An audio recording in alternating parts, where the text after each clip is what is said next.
Hey guys, it's Nadia and welcome to my channel. Okay, so today I want to talk about the feminization of men, or more accurately, the emasculation of men in our society, because the undermining of masculinity is actually weakening our collective society.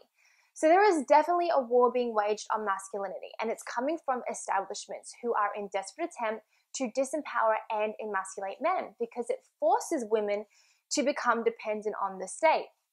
What this does is it further destroys the traditional family, which for a lot of us, we know that traditional family is the strongest unit possible for a healthy functioning society as well as civilization. So the breakdown in the traditional family results in a breakdown in our society. And the more that women are dependent on the state, the more it aids growth from big government. The more feminized men are, the easier they are to control.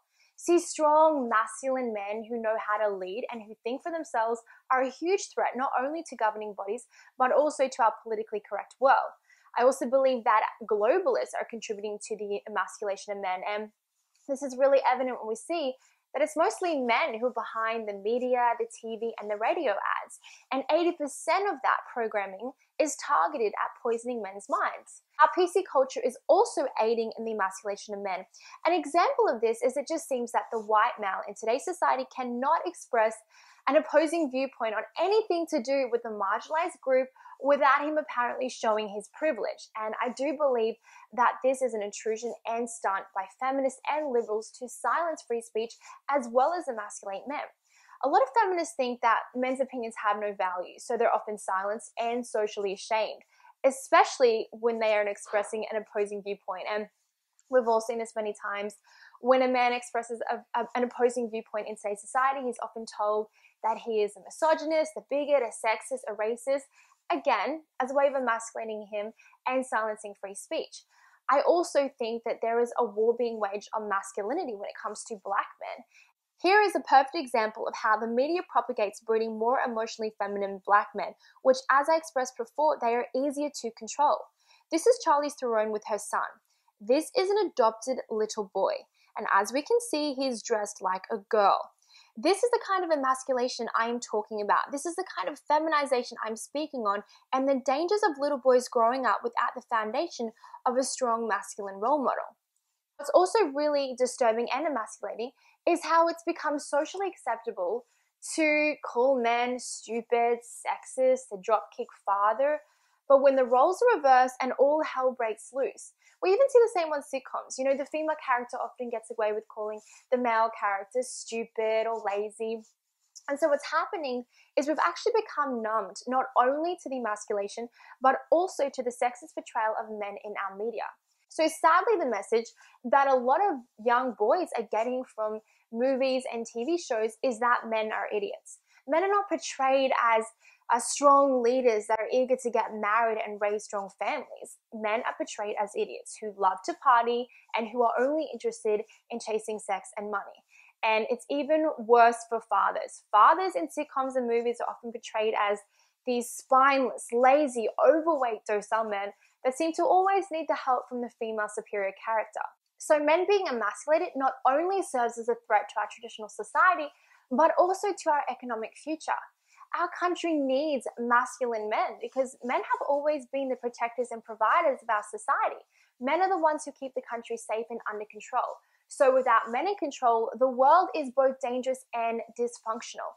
And I know that a lot of feminists seem to think that feminine and masculine are just cultural concepts that apparently have little to do with gender, but I disagree. And not only have men become feminized, but women have quite literally become men. You know, women losing their femininity is equally as devastating for our collective society. So I actually think that we would be much better off if we went back to more traditional roles. Of course, it doesn't mean that we need to go back to the 1950s in terms of traditional roles, but the problem with equality is now the pendulum has just swung so far the other way. And our PC culture and college campuses are trying to make everything gender neutral, yet the purpose of gender roles is that it brings, harmony and balance to a relationship. So one of the most insidious effects of feminism, in my personal opinion, is that it deliberately confuses gender roles, which makes a lot of men apprehensive about exercising their masculinity for fear of coming across as too aggressive or sexist. And so what we're seeing now is more and more men are actually confused about what it means to be a man. I also always hear this concept of toxic masculinity. And I think it's one of the biggest ways that we emasculate men. We teach men that the core fundamentals of their identity is toxic. Now, could you imagine if we did the same to females? If women, young women around the globe grew up with this ideology of toxic femininity, for them to believe that the very core nature of their identity is toxic? But yet this is what happens to men all the time. The thing to remember is that both men and women have important roles, not only inside the home, but outside in society as well. And so this is why there's absolutely no need for men and women to ever compete. And it's the differences between the two that make such a strong attraction and desire between men and women. You know, masculine and feminine, man or woman, both of our strengths and weaknesses are actually here to complement each other. And this, unfortunately, is something that our society has lost sight of. And it's really sad because what's happening is men no longer know their roles in society. And I do believe this is fueling feelings of depression and feeling undervalued. Women once needed a man for utility, which gave him purpose and meaning to his life. However, women can literally raise an entire family living off financial aid from the government. She doesn't even need a man to have a baby. She can adopt, she can do IVF. So it's becoming really sad because men really don't know their purpose in society. And the difference between men and women is, in order for a man to find meaning and purpose and value in his life, he must work and ideally become successful at what he does in order to be recognized. Women, however, can choose to have no career, pop out a bunch of babies, and still find meaning and purpose in her life, as well as being recognized by society. Another really important way that men are emasculated in our society is because feminism diminishes the roles of fathers. We see this a lot. Feminists endorse single motherhood like it is some form of empowerment. So without the exception of the father dying, generally speaking, we are seeing more and more children growing up in homes without a father. And if you've watched any of my other videos, you'll know that I feel very strongly about this. Feminism also endorses for women to be sex positive, to sleep around. So what we're seeing is more and more women are becoming less discerning with who they have sex with, which results in more unplanned pregnancies, and women reproducing with men who don't make capable fathers. So the lack of fathers is resulting in the feminization of men. See, a mother cannot replace the role of the biological father. I don't care what feminists say. You cannot replace the role of the biological father, just like the father cannot replace the role of the biological mother. So for a lot of these little boys, the feminization starts young because they're growing up in households without a father. So their perception of what it is to be a man is based on their mother's perception instead of their own, or instead of a healthy, strong, masculine role model. So boys are being inundated with poor definitions of what it means to be man, which is resulting in more feminized men who are afraid to own their own identity. Little boys need the framework of both the feminine and the masculine. And feminism and the media also indoctrinates little boys to believe that their gender is shameful. You know, unfortunately, stereotypical masculine traits like being aggressive or competitive or rough play is often discouraged, and we're now encouraging little boys to have more feminine characteristics. You know, little boys being little boys, they're seen to either have ADHD, or their boisterousness is seen as something that is either wrong or something to medicate. Schools are even trying to get rid of sports like dodgeball because it promotes aggression. So we have this notion that we need to raise our little boys like little girls, and it's extremely harmful because little boys are already growing up in an anti-male society, and they're inadvertently already brainwashed to believe that their gender is shameful. And it's even worse when men go to college. College campuses are extremely hostile towards men. College campuses around the globe teach that masculinity is toxic, that the core fundamentals of a man's identity is poison and dangerous. And so the toxic masculinity ideology, it's not only destructive to men, but it's also harmful to women who are exposed to it.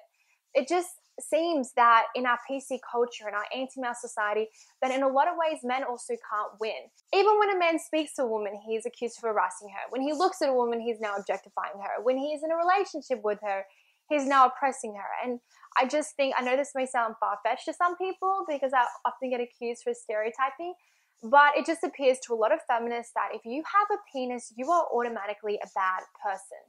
And, you know, boys are also seeing these campaigns such as teach men not to rape. So it's brainwashing them to believe that the inherent nature of men is to rape. And I think that whole campaign is utterly insensitive for a couple of reasons. Firstly, because it's a very small minority of men who rape. And secondly, because studies have been done time and time again to show that men who rape were usually sexually abused as a child. So the whole campaign of Teach Men Not to Rape is built on a flawed premise. And another modern rule of feminism is that male sexuality is bad. I think this is another huge way that we emasculate men. Men are made to believe that their sexuality is shameful. And men are often shamed for being attracted to women based solely on what she looks like physically. And yet this really comes back to basic human biology. This is a very natural behavior for men because men are visual creatures. Men are wired to want to spread their seed. So when he sees an attractive, beautiful woman, it signals to his brain that she's healthy, she's fertile. She's going to be able to give his seed the best chance of survival. So it really does come back to basic human biology, which feminists are always trying to put a stamp on. I don't understand why. But nonetheless, this is the way that we emasculate men. When men do look at women, they're often accused as being sexist, of objectifying her, and it's really missing the fundamentals of human biology. Men are not trying to go out there and be sleazy or objectify. Well, of course, some men are, but I would say that the majority of men, that's not their intentions at all. So I know, I guess in conclusion, I think that we've definitely become numbed to the emasculation of men, as well as the sexist portrayal of men in our media and popular culture. And blaming everything on toxic masculinity, it's neither empowering to men or to women. You know, the incline in the feminization of men is resulting in a decline in our society. We need men who own their own identity. You know, without strong men, we don't have a strong society. So I think it's really important that both genders respect one another, that we understand that we each have our roles and we respect that. You know, we need to understand that, yes, we're equal, but we're different. And it serves no one when men are feminized and women are men. I mean, could you imagine if someone tried to invade our country, God forbid, and when they get here, they see a bunch of gender-neutral, feminized men doing their nails and doing drag? I mean, our country would be in serious crisis. So the fundamentals of my video is not to put men in one box and to say, this is how you should act. It's understanding that we have more predominantly feminine characteristics and masculine characteristics, and a lot of the masculine characteristics are being frowned upon. Men are disowning their masculinity, and I believe a lot of this has to do with the media, with establishments, with globalists, with feminism. There's all kinds of things, and it really needs to stop. Anyway, guys, that's really all I wanted to say on today's topic. I hope you guys have enjoyed this video. Please don't forget to leave your comments down below. Let me know your thoughts, and don't forget to like, subscribe, and share my video. I really kind of hate the ending of a video. I just feel like I'm so robotic and so generic, but I don't know what else to say. Okay, bye.